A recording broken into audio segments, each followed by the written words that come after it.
Hello नमस्कार दोस्तों, कैसे हैं आप। उम्मीद करता हूँ ठीक होंगे। Tricky I am with NL study में आपका स्वागत है दोस्तों।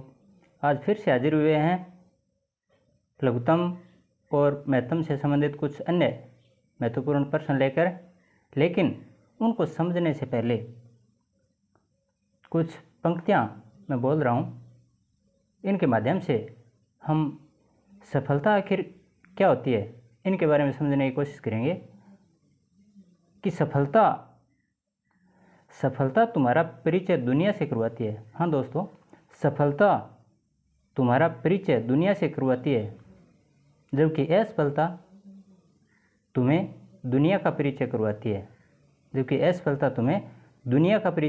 है। इसका मतलब क्या है दोस्तों? आपके हाथ में मोबाइल है जिसमें आप सर्च करते हैं, गूगल पे सर्च करते हैं, चाहे कोई भी अन्य उपकरण भी हो सकता है, मोबाइल की ज़रूरी नहीं है, कंप्यूटर भी हो सकता है, लैपटॉप भी हो सकता है, टैबलेट भी हो सकता है, जो भी है, लेकिन आप सर्च करते हैं किन को? जो सफल हो चुके हैं, यानी जो व्यक्ति या इंसान सफल हो चुके हैं उनको सर्च करते हैं। तो सफलता तुम्हारा परिचय दुनिया से करवाती है, अर्थात है सफल हो गए तो दुनिया वाले तुम्हें सर्च करेंगे, तुम्हें खोजेंगे, और असफलता तुम्हें दुनिया का परिचय करवाती है। इसका मतलब अगर असफल हो गए तो आप दुनिया का परिचय करते रह जाओगे, सर्च करते रह जाओगे। हमें ऐसा नहीं बनना है, हमें कुछ इस प्रकार का संकल्प लेना है कि दुनिया वाले, आस पड़ोस वाले, जो भी नई पीढ़ी आ रही है वो हमें सर्च करे, हमें ढूंढे, हमारे अंदर जो गुण हैं उनको अपने में ग्रहण करे। इस प्रकार का आदर्श हमें प्रस्तुत करना है। चलो शुरुआत करते हैं इस क्वेश्चन से। 6 अंकों की ऐसी न्यूनतम संख्या n है। 6 अंकों की ऐसी न्यूनतम संख्या n है जिसे 4, 6, 10, 15 से भाग देने पर प्रत्येक दशा में शेष 2 रहता है। तो n में अंकों का योग कितना होगा? ये शेष वाला कॉन्सेप्ट ये क्लियर करते हैं दोस्तों। पहले तो यदि मैसे में शेष आता है तब हम माइनस करते हैं, ऋण करते हैं, घटाव करते हैं। और लैसे में अगर शेष आता है, लैसे यानी लघुत्तम समापवर्त्य में शेष आता है, बहुत से प्रश्नों में इस प्रकार से एक लाइन देते हैं कि प्रत्येक दशा में शेष 2 रहता है, 4 रहता है, 7 रहता है, जो भी है, लेकिन शेष रहता है। तो लैसे में यदि शेष रहता है तो जोड़ कीजिए, और मैसे में यदि शेष रहता है तो घटाव कीजिए। ये बात ध्यान में रखनी है दोस्तों। यहाँ 6 अंकों की कोई संख्या ले ली, n मान लिया उसको, और उसमें 4, 6, 10, 15 का भाग देने पर प्रत्येक दशा में 2 आता है। तो सबसे पहले हमें न्यूनतम संख्या, हमें लय से ज्ञात करना है या मैं से ज्ञात करना है, इसके लिए न्यूनतम लिखा है। न्यूनतम, सबसे कम, निम्नतम, इस प्रकार के जो भी शब्द होते हैं वो लघुत्तम के बारे में बताते हैं। तो लघुत्तम ज्ञात कीजिए पहले तो। 4, 6, 10, 15, 4,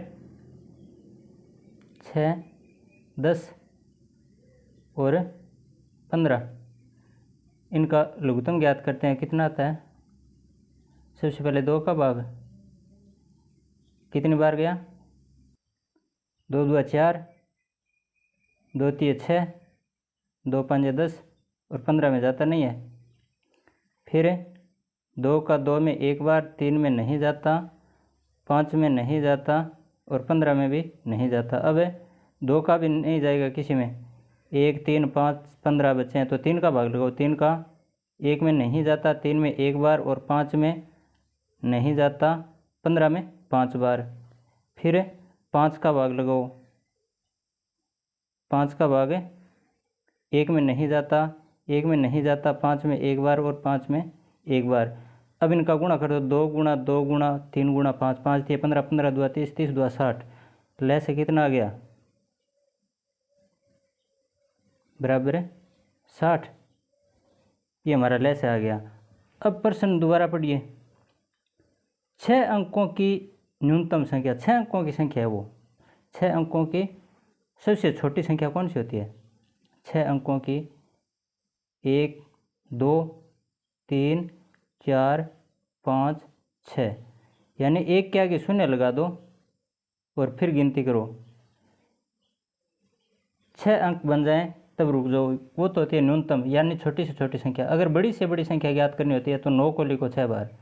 6 अंकों की सबसे बड़ी संख्या कौन सी होती है? 9 को 6 बार लिखो। और 6 अंकों की सबसे छोटी संख्या ज्ञात करने के लिए 1 के आगे शून्य लगाते जाओ और बाद में गिनती कर लो। जब 6 अंक बन जाएंगे तब हमारी संख्या भी बन जाएगी। 1 के आगे कितने शून्य आ गए? 5। इसमें भाग लगाओ किसका? जो लेस आया था उसका। 60 का भाग लगाते हैं, कितनी बार गया? 60 का 60, बच गए 40, फिर उतार लिया ये शून्य, 400 हो गए। इस शून्य को छोड़ दो एक बार। 60 का भाग अगर आपको नहीं आता तो 6 का तो आता होगा। 6 का भाग 40 में लगाओ। 1 अंक यहाँ से छोड़ा है तो 1 अंक यहाँ से छोड़ दो, यानी ये शून्य छोड़ दो। यहाँ 40 बचे, यहाँ 6 बचा। 6 का 40 में भाग कितने बार जाता है? 6 बार। 6 छके 36, तो 6 बार भाग लगा दो। 6 छके 36, 360, आगे एक शून्य लगा दो बस। अब शून्य में से शून्य गया शून्य, और यहाँ से ले 10, 10 में से 6 गए 4, फिर 40 बच गए।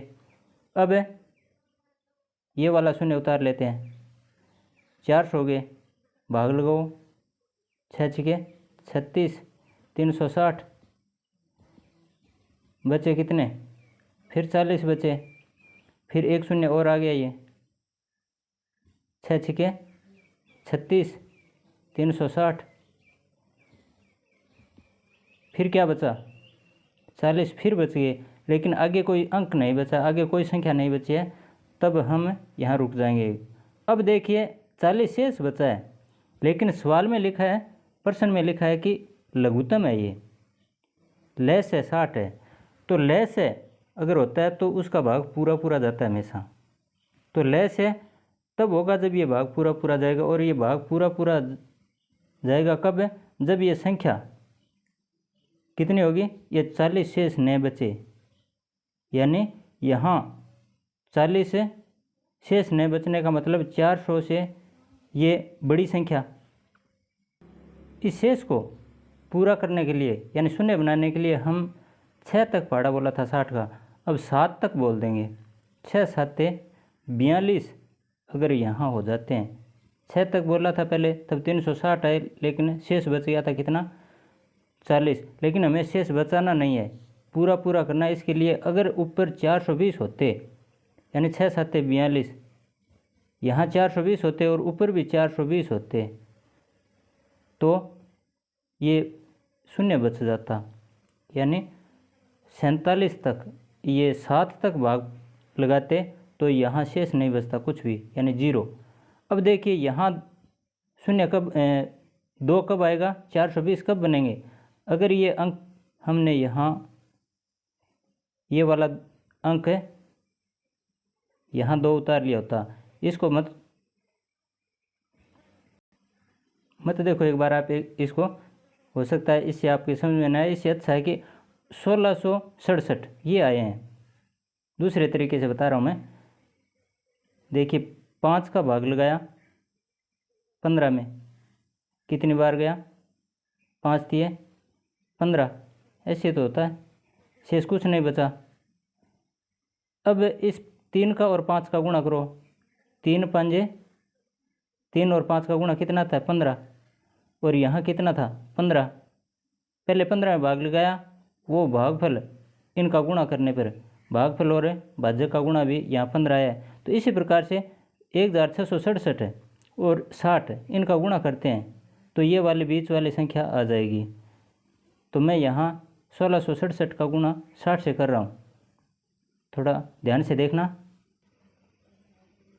1667, दोबारा देखिए यहाँ 4 के आगे शून्य था इसलिए भाग पूरा पूरा नहीं गया, 40 शेष बचे। 40 शेष नहीं बचने चाहिए प्रश्न के अनुसार, 6 अंकों की सबसे छोटी संख्या कौन सी है, जिसमें यानी इन 4, 6, 10 और 15 का जो लघुत्तम है उसका भाग पूरा पूरा चला जाता है, तो वो संख्या क्या होगी। ये लाइन एक बार छोड़ दीजिए, प्रत्येक दशा में 2 शेष रहता है, ये भी मैं बताऊंगा, इसको एक बार छोड़ दीजिए। सबसे पहले यहाँ तक देख लीजिए, तो लय से हमारा 60 आया, 60 का भाग पूरा पूरा कब जाता है, जब यहाँ 420 होंगे तो, यानी 7 तक 6 तक पढ़ा बोला था तब तो 360 है, लेकिन एक अंक और यानी 7 तक पढ़ा बोल देते हैं तो 420 आते हैं, और ये 420 आ जाएंगे तब ऊपर भी 420 होंगे, तो हमारा यहाँ शून्य नहीं, शून्य के अलावा कुछ नहीं बचेगा, यानी शेषफल कुछ नहीं रहेगा, सिर्फ शून्य आएगा। कब है, जब यहाँ 420 होंगे। तो हमने 7 तक पढ़ा बोल दिया। अब 7 तक पढ़ा बोलने पर इस संख्या में क्या फ़र्क आता है, ये वाली संख्या है, ये 10 1 लाख नहीं रह कर उसमें थोड़ा सा बदलाव, 20 की बढ़ोतरी होगी, इसमें 20 की बढ़ोतरी हो रही है, तो ये गुणा करने पर हमारा वैसे सीधा लिख सकते हैं 1,20,000, क्योंकि 20 बढ़ाया हमने। ये 400 पूरे थे, 400 में 20 और अतिरिक्त लिख दिए, इसका मतलब 20 बढ़ा है। लेकिन हम किस प्रकार से 1667 है, इसको 60 से गुणा कर देते हैं, तो कितने आते हैं, ये 1 लाख है, गुणा करके देख लीजिए आप, 1,20,000 आ जाएंगे। यानी यहाँ ये 2 अंक हैं लास्ट वाले, ये 20 आ गए, और ये इकाई दहाई सैकड़ा हज़ार 10,000 लाख 1,20,000 आ गए। अब सवाल में देखो दोबारा, प्रत्येक दशा में 2 शेष रहता है, 2 शेष रहता है, तो मैंने शुरू में बोला था अगर लघुत्तम है तो 2 जोड़ दीजिए, अगर में से महत्तम है तो 2 घटा दीजिए। लेकिन हमारा तो यहाँ क्या है, लघुत्तम है, तो इसमें 2 और जोड़ दो,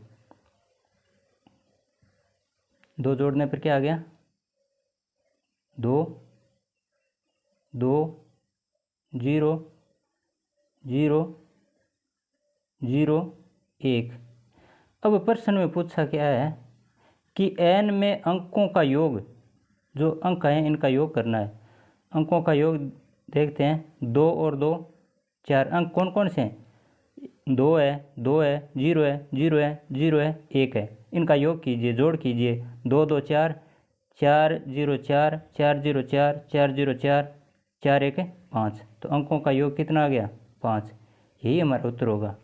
थोड़ा सा आगे घुमा देते हैं, चिंता मत करो, आप भी हल कर दोगे।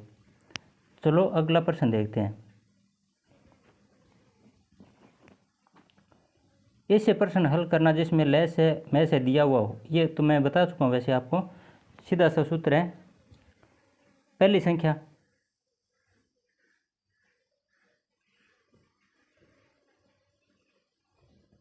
गुणा दूसरी संख्या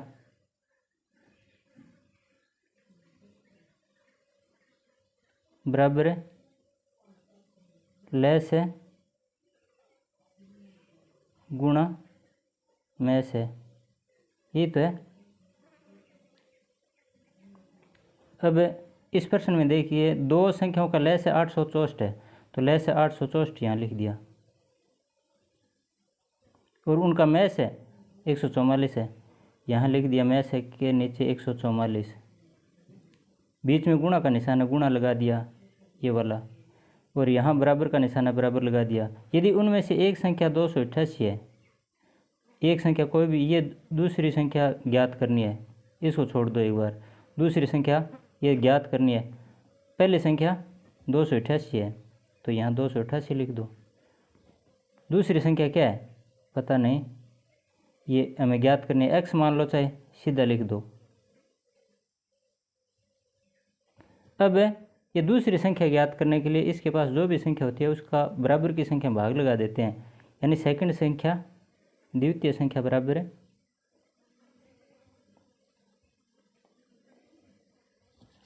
864 गुणा 144 बटे ये 288 है, इसका बराबर की संख्या में यानी दाएं तरफ ले जाएंगे तो भाग हो जाएगा बटे 288।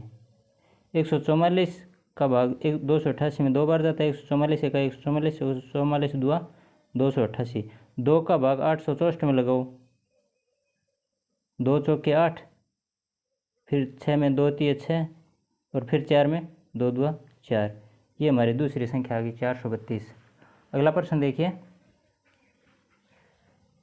दो संख्याओं का मैस है 23 है, लैस है कि अन्य गुणनखंड 13 और 14, उनमें से बड़ी संख्या क्या होगी। दो संख्याएं हैं, पता नहीं कौन सी हैं, लेकिन मैस है दे रखा है, हमें पता है दोस्तों। मैं एक अन्य उदाहरण आपको बता रहा हूँ, जैसे 6 और 10, इनका लैस है और मैस है ज्ञात करके मैं बता रहा हूँ। आपको आता है, कोई दिक्कत नहीं है, लेकिन मैं ये सवाल समझाने के लिए इसके माध्यम से आपको थोड़ा सा तरीका याद करवाने की कोशिश कर रहा हूँ। 6 के गुणनखंड कीजिए, 6 बराबर है 2 गुणा 3, और 10 के बराबर है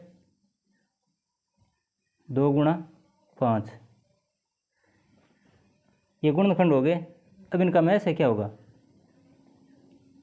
संख्याएं तो 6 और 10 थी, मैस है क्या है इसका, जो दोनों में कॉमन आ रहा है, 2 मिल रहा है ना, तो 2 हो गया, यानी जो दोनों में मिले उसकी छोटी से छोटी घात। अब आज गुणनखंड कर लिए, यहाँ 2 मिल रहा है दोनों में, दोनों संख्याओं में, इसकी छोटी से छोटी घात 1 है, तो ये 2 आ गया। और लैस है बराबर, इसको कैसे हल करते हैं। लैस है के लिए सबसे पहले तो जो मैस से आया, यानी दोनों में जो सर्व है कॉमन है, वो लिख दो। ये 2 दोनों में आया था, ये लिख दिया, इसकी बड़ी से बड़ी घात लिख दी, बड़ी से बड़ी घात भी 1 ही है, गुणा अन्य जो गुणनखंड बचे हैं वो लिख दो। अन्य गुणनखंड क्या बचा, 3 बचा है, गुणा 5 बचा है, तो लैस से क्या आ गया, 5 तिये 15, 15 दुआ 30। इस प्रकार से 6 और 10 का मैस है तो 2 आया है, लैस है 30 आया है। तो फिर सर इस प्रश्न का इस प्रश्न से क्या लेना देना है, आप मेरे से पूछ सकते हैं। लेना देना है दोस्तों, क्यों, क्योंकि यहाँ दो संख्याओं का मैस है 23 है। यहाँ देखिए दो संख्याएं 6 और 10 हमने मान ली थी, पता है इनका मैस है कितना है 2। यहाँ दो संख्याओं का मैस है 23 दे रखा है, यहाँ 2 आया अपना।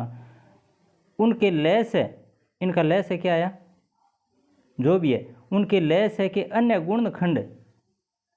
अब इनका लैस है ये 30 है, दो संख्याओं 6 और 10 का लैस है कितना है 30 है ना। मैस है 2 है, लैस है 30 है।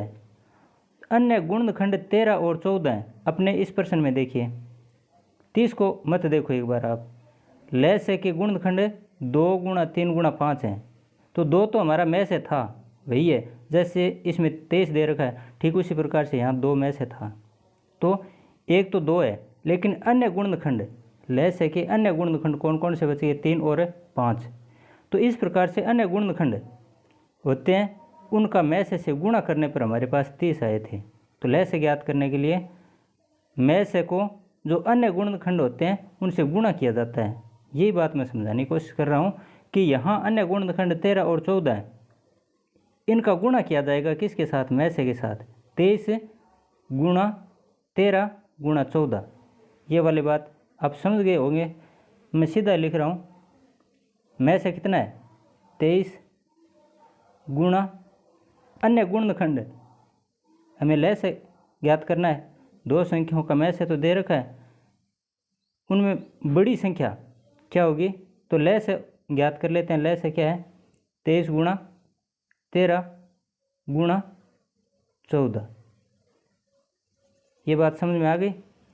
अब दो संख्याएं हैं, उनका मैस 23 है, लैस 13 और 14, मैस के अलावा दो गुणनखंड। अब हमें बड़ी वाली संख्या ज्ञात कर, इसके लिए सीधा सा कॉन्सेप्ट है दोस्तों। ये 6 हमारी संख्याएं 6 और 10 थी ना, मैस था 2, अन्य गुणनखंड थे 3 और 5। यहाँ देखिए अन्य गुणनखंड 3 और 5 थे, मैस था 2। तो एक बार तो इस 3 के साथ गुणा किया 2 का, मैस का एक बार 3 से गुणा किया, एक बार 5 से गुणा किया, 3 का गुणा किया 2 से और 5 का गुणा किया 2 से। यहाँ मैस तो क्या है 23 है, इस प्रश्न में मैस 23 है, इस 23 का एक बार तो गुणा किया किसके साथ, यहाँ 3 और 5 थे ना, दो अन्य गुणनखंड, यहाँ दो अन्य गुणनखंड है, एक तो 13 और एक 14। ये देखिए एक तो 13 है अन्य गुणनखंडों में, एक है 14, इनके साथ ऐसे गुणा किया है। संख्याएं ज्ञात करने के लिए ये संख्याएं इस प्रकार से हैं। ये 6 आई थी ना इसकी सीध में, ये वाली छोटी संख्या है, ये बड़ी संख्या थी, यहाँ भी ये बड़ी संख्या है, क्योंकि कॉमन मैथ है वो तो दोनों में कॉमन है 23 23, इसकी तो कोई दिक्कत ही नहीं है। अब दो अन्य गुणनखंड बचे हैं 13 और 14, उनको इस प्रकार से लिखो, एक बार मैथ के साथ छोटी संख्या से गुणा करो, एक बार बड़ी संख्या से गुणा करो। अब 14, इसमें सवाल में बड़ी संख्या पूछी है तो 14 का मैथ से गुणा कर देते हैं, बराबर 14 × 42 असल 4, 14 × 2 = 28 और 4 = 32, यही हमारी संख्या होगी बड़ी। अगर छोटी पूछे तो 13 का गुणा कर दो। अगला प्रश्न देखिए,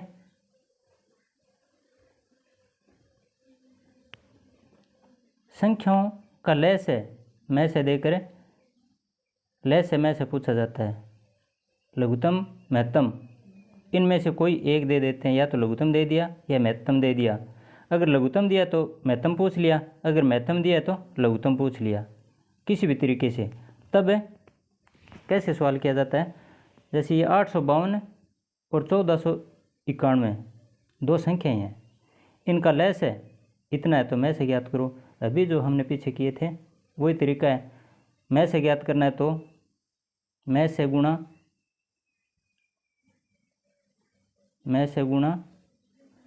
लय से बराबर प्रथम संख्या गुणा द्वितीय संख्या। ऐसे तो मैं से हमें ज्ञात करना है, सीधा लिख दो मैं से गुणा लय से की जगह 5964 बराबर पहली संख्या क्या है 852, दूसरी संख्या क्या है 1491। अब मैं से बराबर है, मैं से के पास गुणनखंड में क्या है 5964 का गुणा हुआ है, और बराबर में 852 गुणा 1491। अब बराबर के दाएं पक्ष में, ये तो दोनों संख्याएं दाएं पक्ष में थी, मैं से बाएं पक्ष में था, लय से बाएं पक्ष में था, इसको संख्याओं को एक तरफ ले जाते हैं तो 5964 को जब दाएं तरफ लाएंगे तो ये गुणा वाला निशान भाग बन जाएगा, यानी बटे में आएगी ये संख्या 5964। अब भाग लगा दो, इसका भाग कितना आता है, हल कीजिए, कर लिया, ये आएगा 5964, ये 213 आएगा, आप हल करके देख लीजिए, थोड़ा 213 ही आता है, मैं से इतना आ गया। अगला प्रश्न देखिए, 852 1491 इनका गुणा करना है और 5964 का भाग लगाना है, तो ये सीधे कटते हैं, मैंने ऐसे सीधा नहीं किया है, ये कटते हैं सीधे, 14 चौके 56, 4 से कटते हैं ये, और 4 का 8 में भाग 2 बार, 4 1 का 4, 5 में 4 2 8 और 5 में 4 1 का 4, फिर 1 बच गया, उतार लिया 2, 4 3 12, इस प्रकार 852 में 213 बार भाग जाता है 4 का।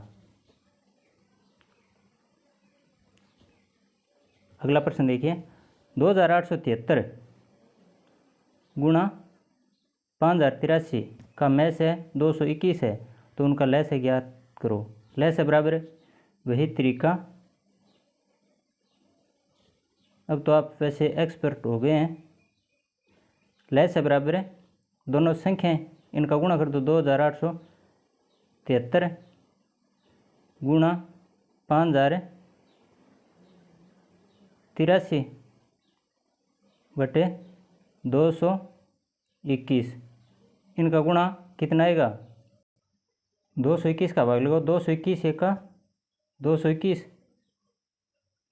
बच गए 66, उतार लिया 3 663 221 दिया 663 अर्थात 13 से विभाजित हो रहे हैं। 13 का और 5083 का गुणा करो। 13 दिए 39, 13 दिए 39 हासिल 3, 13 6 78, 13 7 91, 13 8 104 और 3 107 हासिल 10, 13 8 104 3 7 तो आगे शून्य है इसलिए शून्य लगा दिया। इसके बाद में 13 5 65 और 1 66, 66,079 हमारा उत्तर आ गया। अगला प्रश्न देखिए, दो संख्याओं का मैस है 4 है, लैस है 576 है, उनमें से एक संख्या 64 है तो दूसरी संख्या ज्ञात करो। अब की बार संख्या पूछ लिया तो कोई दिक्कत नहीं है। दूसरी संख्या सेकंड संख्या बराबर है,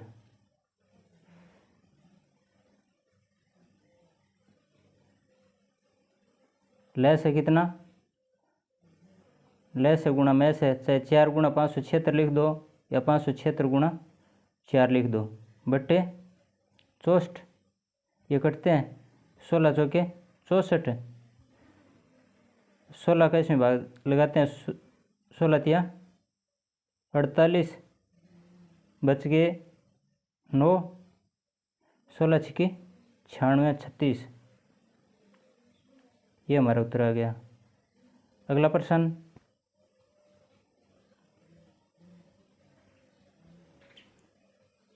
चार घंटियाँ हैं 30 मिनट, 1 घंटा, 1.5 घंटा और 1 घंटा 45 मिनट के अंतरालों पर बजती हैं। सभी घंटियाँ एक साथ दोपहर 12 बजे बजती हैं तो पुनः एक साथ कितने बजे बजेंगी? टाइम बताना है, समय बताना है। अब घंटियों वाले सवाल होते हैं इस प्रकार के, ये लय सही होता है दोस्तों। 4 घंटियाँ एक साथ बजी हैं, कितने बजे? 12 बजे, और वो भी दोपहर के 12 बजे। इनका अंतराल क्या है? 30 मिनट। 4 घंटियाँ 30 मिनट, 1 घंटा, 1 घंटे में भी कितने 60 मिनट होते हैं तो एक इकाई में परिवर्तित कर देते हैं सबको। 1.5 घंटे में कितने मिनट होते हैं? 90 मिनट। इसी प्रकार 1 घंटा 45 मिनट, इसमें एक साथ है ये 1 घंटा 45 मिनट, चार बार लिखा है 4 घंटियाँ।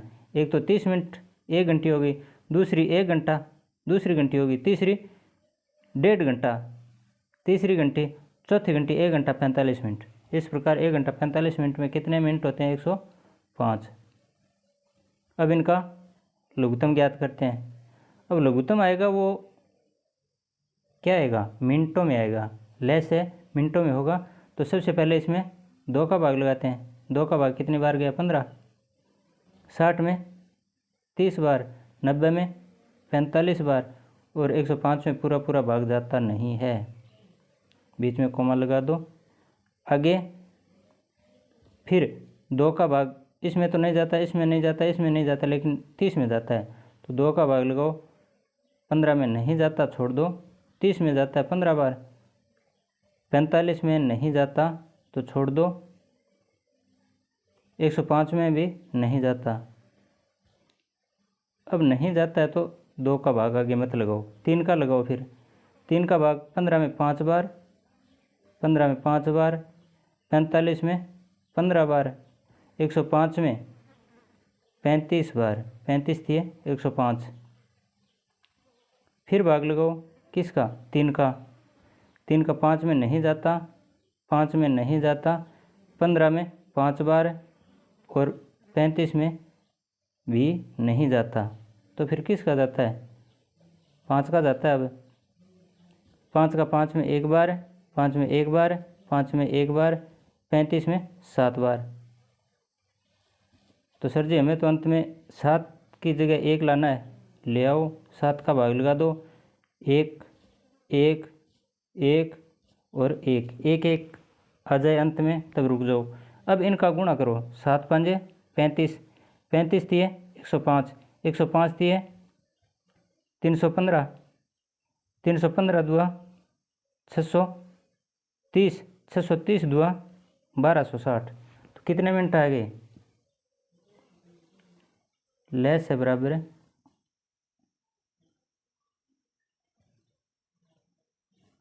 1260 मिनट, ये आ गया। अब 1260 मिनट के घंटे कितने बनते हैं? यहाँ बजे, अगर 12 बजे में हम मिनटों को जोड़ना शुरू करेंगे तो काफ़ी लंबा सवाल बन जाएगा, इसलिए घंटे बनाते हैं। 1260 मिनट हैं, 1260 मिनट में घंटे बनाने के लिए 60 का भाग लगा दो, क्योंकि एक घंटे में 60 मिनट होते हैं। सीधा सा तरीका है। ये तो शून्य आ गया, 6 2 12 और 6 1 6, 21 घंटे हो गए। कितने? 21 घंटे, यानी 21 घंटे बाद पुनः एक साथ बजेंगी वो सारी की सारी घंटियाँ हैं, वो सारी की सारी घंटियाँ पुनः एक साथ 21 घंटे के बाद बजेंगे। तो 12 बजे दोपहर, इसमें 21 घंटे बाद समय क्या होगा? 12, रात के 12 बजे तक 12 घंटे हो गए, और दोबारा दूसरे दिन दोपहर 12 बजे तक कितने घंटे हो गए? 24 घंटे हो गए। पूरे दिन में दिन और रात मिलकर 24 घंटे होते हैं। तो दोपहर 12 बजे से लेकर आज दोपहर 12 बजे से लेकर कल दोपहर 12 बजे तक 24 घंटे होते हैं, लेकिन 24 से हमें 3 कम रखने हैं। दोपहर 12 बजे तक तो 24 होंगे, लेकिन एक कम करने पर 23 घंटे, यानी 11 बजे 23 घंटे। फिर एक कम किया 10 बजे तक कितने? 22 घंटे। और फिर एक कम किया 9 बजे, यानी अगले दिन 9 बजे तक, प्रातः 9 बजे तक 21 घंटे हो जाएंगे। सीधा सा है, 24 घंटे में से 3 कम कर दो बस। 12 बजे से 3 कम करने का मतलब 9 बजे है। तो अगले दिन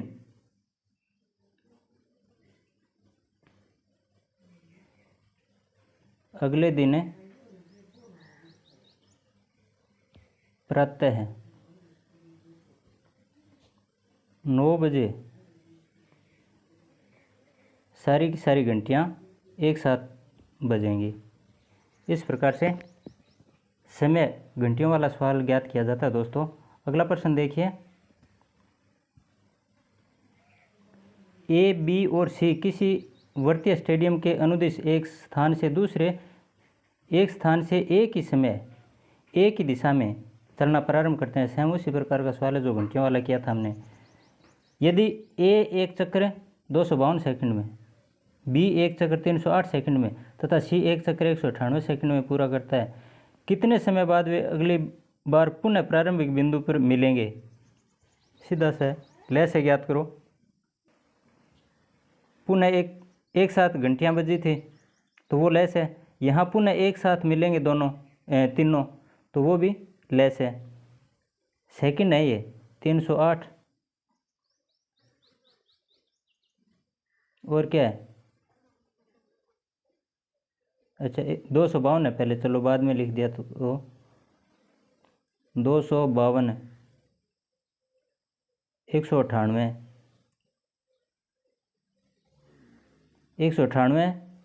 308 और 252 तीनों संख्या लिख दी। इनका लय से ज्ञात करते हैं। 2 का भाग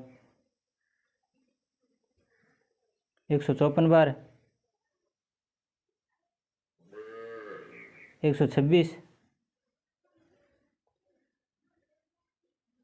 99, फिर 2 का भाग 2 7 14, 2 7 14, 2 6 12, 2 3 6, 99 पूरा भाग नहीं जाता है। फिर 2 का तो नहीं जाएगा, 3 का जाएगा। 3 का भाग 77 में नहीं जाता। 63 में कितनी बार जाता है? 21 बार। और 99 में 33 बार। फिर 3 का भाग जाता है 77 में नहीं जाता, लेकिन 21 में जाता है 7 बार, 33 में 11 बार। अब 3 का भाग नहीं जाएगा, 7 का भाग जाता है 77 में 11 बार है, 7 में 1 बार है, लेकिन 11 में नहीं जाता तो 11 लिख दो। अब एक बार और लगा दो 11 का भाग, 11 का भाग 11 में 1 बार, 1 में नहीं जाता, 11 में 1 बार, 1 1 आ गया। अब इनका गुणा करते हैं, 11 गुणा 7, 7 गुणा 3, 3 गुणा 3, 3 गुणा 2, 2 गुणा 2, और इनका गुणनफल आएगा 2772 आता है। गुणा करके देख लो, 11 7 77 है, इस प्रकार से बराबर है 2772 सेकंड बाद।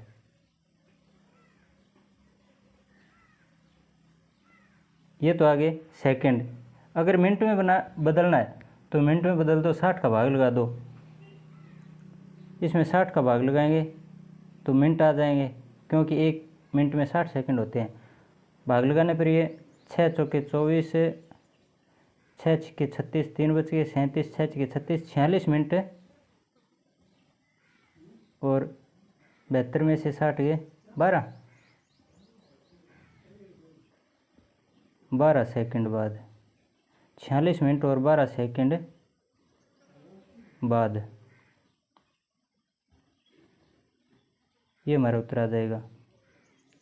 चाहे 2772 सेकंड लिख दो या 46 मिनट 12 सेकंड ये लिख दो, कोई दिक्कत नहीं है। अगला प्रश्न देखिए,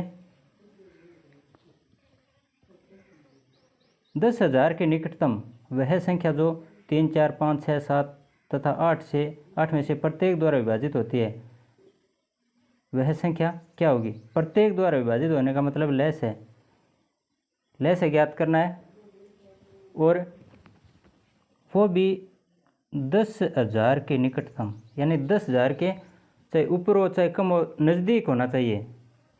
जैसे कोई संख्या 9,990 है, 10,000 से कितनी कम है? 10 है, और एक संख्या है 10,003, तो 10,000 से कितनी दूरी है इसकी? तो 10,000 से दूरी है कितनी? 10 की। अगर 9,990 में 10 जोड़ेंगे तब 10,000 बनेंगे, और इसकी दूरी कितनी है? 3 की। 10,000 3 में से 3 घटाएंगे तो 10,000 बनेंगे, तो 10,000 से इसकी दूरी 3 की, इसकी दूरी 10 की, तो निकटतम कौन सा हुआ? 10,003। इस प्रकार से 10,000 की निकटतम संख्या बतानी है, चाहे वो बड़ी है चाहे छोटी है, कोई दिक्कत नहीं है उससे। अब हमें प्राथमिक काम हमारा क्या है? 3 4 5 6 7 तथा 8 का लघुत्तम ज्ञात करना, और वो लघुत्तम कैसे ज्ञात करेंगे हमें पता ही है। मैं ये लिखूँ, इतने में आप ज्ञात कीजिए, मैं नहीं बताऊँगा आपकी बार लघुत्तम में। 3, 4, 5, 6, 7, 8 का लेस है कितना आता है? हल कीजिए, थोड़ा टाइम दे रहा हूँ मैं आपको।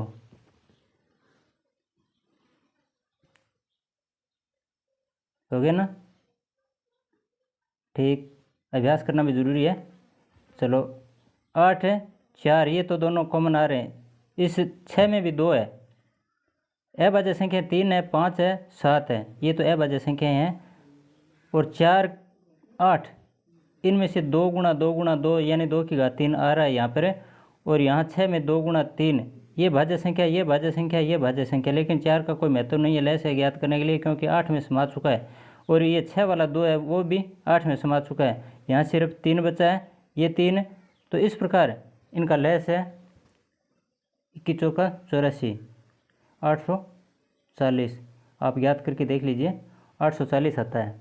अब 840 है तो इनका लेस आ गया, लेकिन हमें चाहिए 10,000 के निकट, 10,000 के बिल्कुल नज़दीक में हमें संख्या ज्ञात करनी है, तो 840 का 10,000 में भाग लगाओ। 10,000 में देखिए ये तो है 10,000, 1 2 3, 10,000 हो गए, इकाई दहाई सैकड़ा हज़ार 10,000, इसमें भाग लगाते हैं 840 का, 840, क्या 840 का पहाड़ा बोलोगे? नहीं बोलना है। देखिए कई बार मैंने आपको बता दिया, इस साइड से इकाई की तरफ से एक अंक छोड़ दो, एक अंक छोड़ दो। 84 बचे, 84 का विभाग हमें नहीं आता सर जी, तो कोई दिक्कत नहीं है, ये भी छोड़ दो, दूसरा अंक छोड़ दो, छोड़ दिया। 40 नहीं देखना है और ऊपर के ये 2 अंक नहीं देखने हैं, शून्य नहीं देखने हैं। फिर तीसरा अंक 8 बचा है, 8 का तो पहाड़ा आता है आपको, 8 का भाग आता है, तो 8 का बोल लो। ऊपर क्या संख्या बची है? 100। इन 2 को हटाने पर क्या बचा है? 1 के आगे 2 शून्य बचे हैं, तो 100 में भाग लगाओ 8 का। अब तो आ जाएगा 12 8 96। कितनी बार है? 12। 12 से भाग लगाने पर कितने आते हैं? यानी 840 को 12 से गुणा करो। 840 को 12 से गुणा करने पर यहाँ कर रहा हूँ मैं,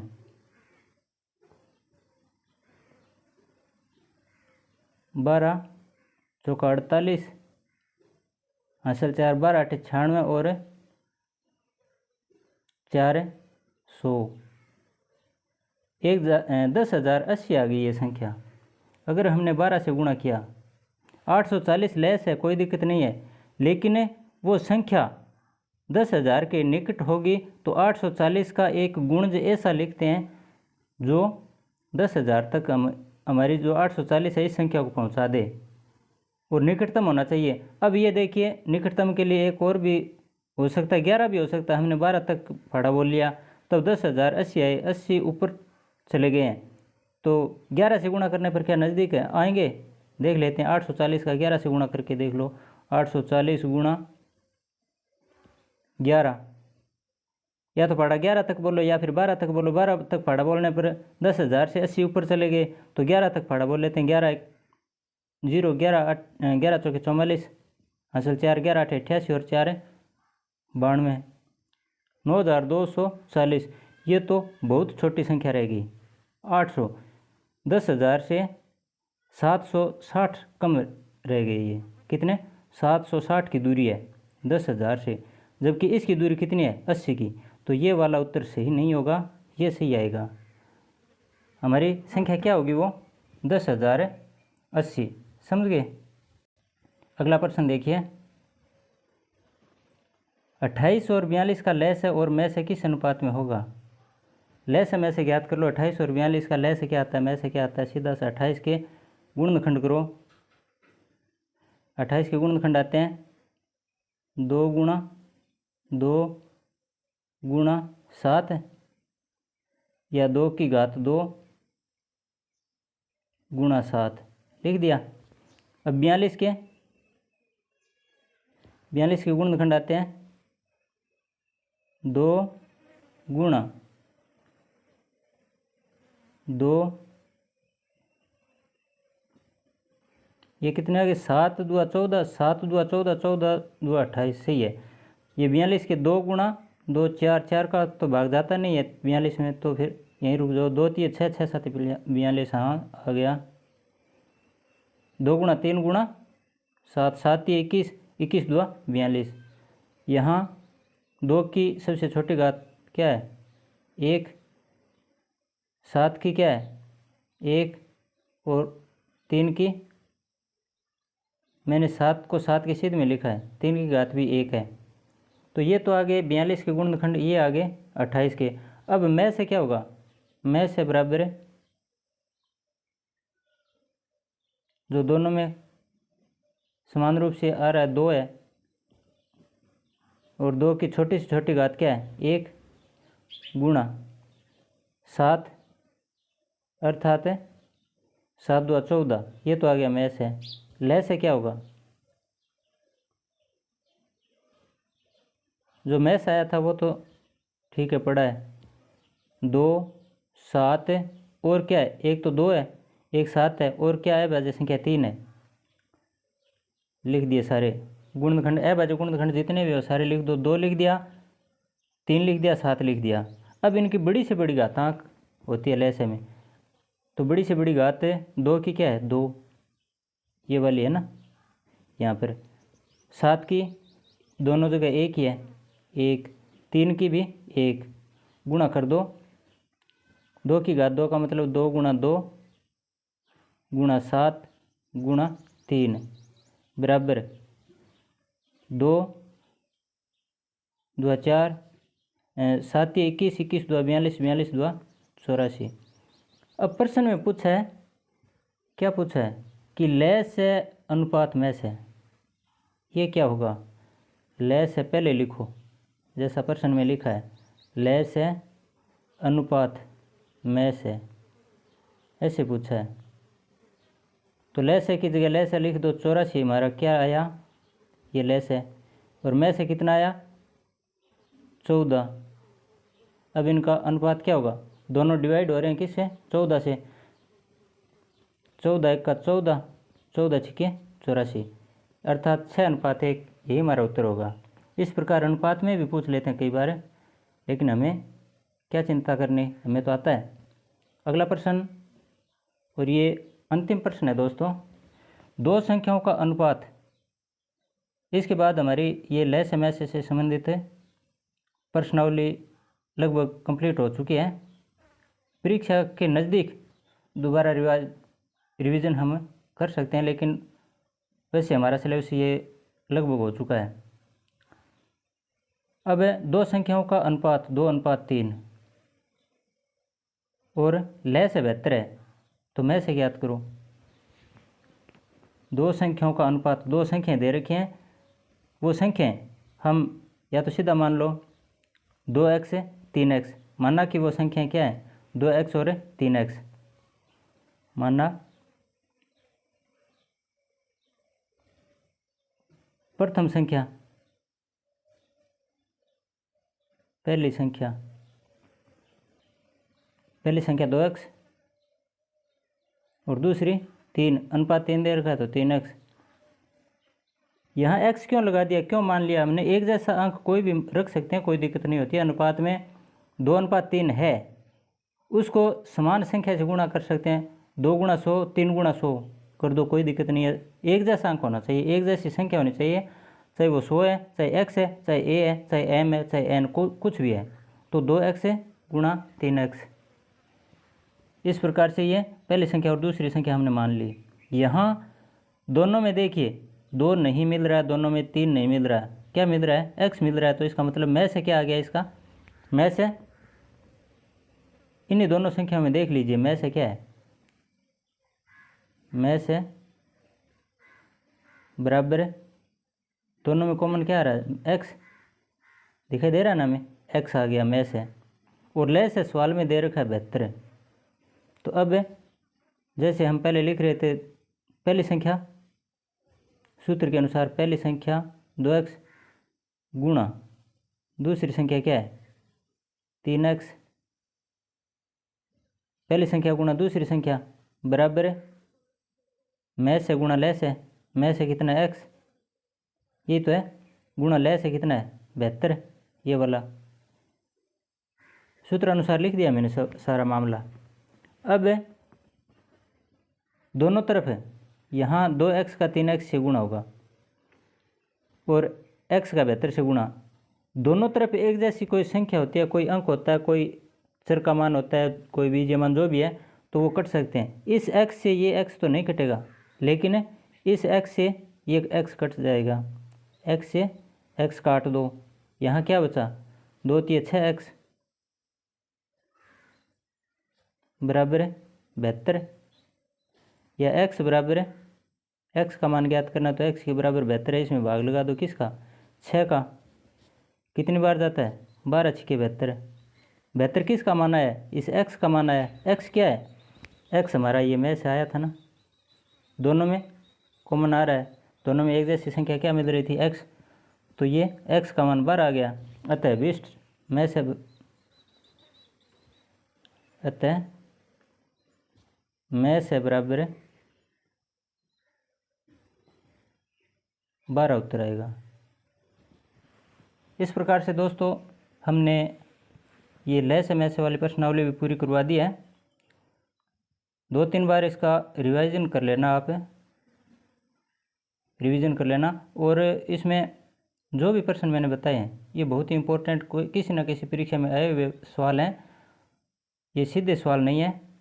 और ये सवाल अगर आपने सही ढंग से कर लिए तो इनसे मिलता जुलता कोई भी प्रश्न परीक्षा में अतिरिक्त डालने का प्रयास करेंगे एग्जामिनर, तो भी हमें कोई दिक्कत नहीं होगी। चलिए आज के लिए बस इतना ही। वीडियो कैसा लगा आपको इसके बारे में कमेंट में ज़रूर लिखना। धन्यवाद। जय हिंद।